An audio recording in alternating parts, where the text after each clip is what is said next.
Chapter 7. Mirror. Life is a mirror. Not just a mirror.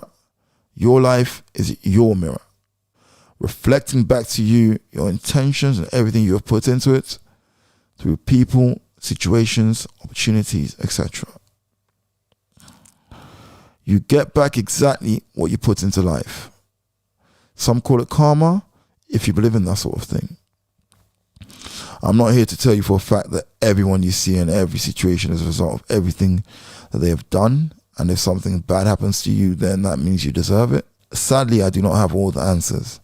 But from my experience, a lot of the good and bad things that seem to just happen to me can be explained by what I was thinking, what I had been doing leading up to them, the people I surrounded myself with, the goals I had set for myself, and what I was feeling. So speaking for myself then, I can say for certain that my life is my mirror. And as long as I'm certain of my intentions and what I put into my mirror, then I can pretty much be certain of what it reflects back to me. Mirror, mirror on the wall, who is the fairest of them all? Queen Grimhild, Snow White. Just like in Disney Snow White, your mirror can and will never lie to you. Just as much as you might want to lie to yourself and try to deny the obvious, the mirror or life will always give you what you've compounded into it. A lot of mental problems, I think, can be put down to people not wanting to accept what their mirror is reflecting back to them, refusing to accept that they manifested whatever is being reflected back to them, not sure how to go about working on changing this reflection, or not willing to work on changing their reflection at all, or to take responsibility. You cannot look into your mirror and expect to see a different face looking back at you. In the same way, you can never really know for sure what someone else really sees when they look into their own mirror. You can kind of get an idea, but you can never know for sure. Someone you might see as the most beautiful person in the world might look into their mirror and see an ogre. This is how someone you might think is amazing and has it all going for them can all of a sudden seem to have a breakdown and take their own life. After reading their suicide note, you get a glimpse into a life of sadness, depression, and darkness. Their mirror and the way they see themselves might have been distorted due to maybe their outlook or their intention towards themselves and others, which is one and the same thing. Again, there must be millions of other reasons why people might take their own lives. I don't claim to be an expert at this. I would think, depending on their goals, being in a toxic environment, surrounded by toxic people for too long, then a good person without the right support might be found at that conclusion. It all comes down to your intentions, I think.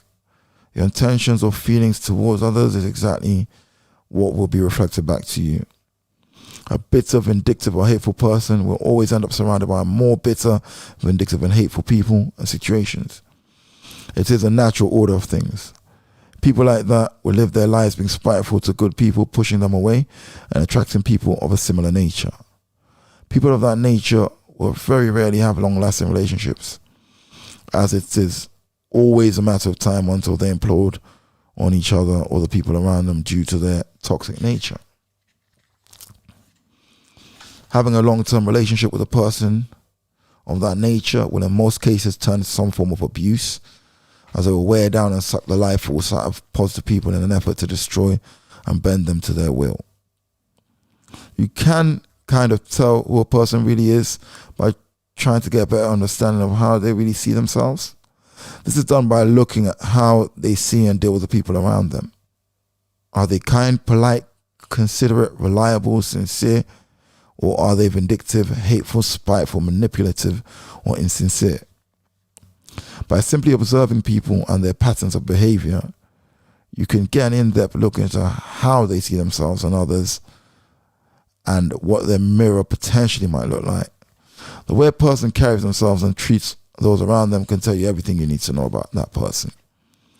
Do not be fooled by the image people try to portray, as they can be orchestrated to a degree. What you really have to watch is their words and actions. If you pay close enough attention, eventually you will get to see the real reflection of them. Wherever you find a disconnect between what they portray, say, and what they actually do is where you're going to find the cracks that they themselves might not even be aware of. Once you notice the inconsistency in someone's quality of character, you have to make a decision as to whether or not you value this person enough to accept them as they are, and if not, then it would be best to distance yourself completely. I would say once you identify that someone close to you or in contact with you is insincere and false, then if they're not essential to your life, then it would be best to cut them out of it completely. In my opinion, no one can do anything to help someone who is not willing to help themselves. Any attempt to do so will result in the person trying to help taking on unnecessary stress and falling prey to what would then turn into an energy vampire or negative energy transferers. The amount of energy it might take to help an unwilling friend or family member will eventually take its toll, and they will then turn you into their agony aunt, or the person they can turn to vent, to offload their issues, while having no intention of looking into their mirror and addressing whatever they have already put into it. Conversations like this will always stem from their relationship with people around them and the feelings of being ill-treated, misunderstood, and it always being the other person's fault. The answer to the questions 9 times out of 10 will always be found by having a look in their mirror or trying to see it from their perspective. If you can say without doubt that what they have put into it is good, then you know the issue or conversation is honest and coming from a genuine place. If, however, you find out that the person somehow doesn't want to take responsibility for themselves, then it would be wise to define your boundaries or limit your exposure to them. Looking at yourself then, if you can accept and understand when you may have projected some negativity into your self-image or mirror, which will show outwardly in the way you then deal with other people, them with you, and inwardly yourself, then that would be the first step to addressing your own quality of character. Reflection in your mirror, and you can begin to address your habits one step at a time.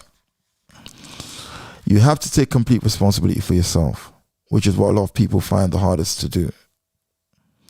Before you blame everyone or everything else for your problems, you have to always look into your own mirror and ask yourself, am I right in what I'm doing or saying? Is there any other way I could do this? Am I solely responsible for this? And the list goes on. Your inner dialogue or mirror has to be honest, and you have to take responsibility for yourself. If not, then you will fall into the trap of projecting everything outwardly and blaming everything and everyone else for your misfortune. In doing so and not addressing things internally, you will find it extremely hard when you do come up against real hardship to have an honest conversation with yourself and identify the real roots of your problems. In blaming everyone else, you'll make it harder for yourself to grow and develop in a healthy and positive manner. The funniest thing is that people who tend to blame the world and everyone else for their misfortunes will never also give the same reason for their successes. And that again says a lot about who they are and how they see themselves in the world through their mirror. When pain, misery, or anger happen, it's time to look within you, not around you. Sadhguru. Life is a mirror, and we are all our own teachers and our own students. We are the sum of all we have put into our mirrors internally, and this manifests in everything that appears to be randomly happening in the world around us. The best way to try and get you to know that this is real would be through synchronicity. The simultaneous occurrence of events which appear significantly related but have no discernible causal connection. I do not believe in a random chain of events. I believe that everything around us is exactly as it is meant to be, and is simply the result of what we have willed. A simple example of this would be when you think of someone and all of a sudden you bump into them, or your phone rings and it's exactly the person you just thought of. I do believe that just in the same way life is giving back exactly what you consciously and unconsciously project into your mirror, It is down to you to get better understanding yourself, consciously being aware of what you're projecting into your mirror, paying closer attention to what you're manifesting around you, making sure that you are happy with yourself inside and out, and learning how to get to know yourself better. And so becoming your own student of how and why things are as they are, why you are as you are, and developing yourself to look honestly into your mirror and start projecting into it what you would be happy to see coming back at you. When the student is ready, the teacher will appear. Buddha. You are and will always be the student in life. You have to consciously turn up to class every day, pay attention, and never for a minute start believing that you know all there is to know or know more than the teacher. Life has a funny way of humbling those who take upon themselves to believe that they are its teacher and above any rules or consequences of whatever they choose to do or be. The reason that people actually put themselves in this position is that they refuse to believe or understand that their life is their mirror and they are literally living the exact life they have projected into their mirror. Just as a teacher in school rewards the students that follow the rules and are willing to learn, so life will provide through synchronicity the right people and opportunities at exactly the right time, mirroring the efforts and energy that the student is willing to put into it in the first place.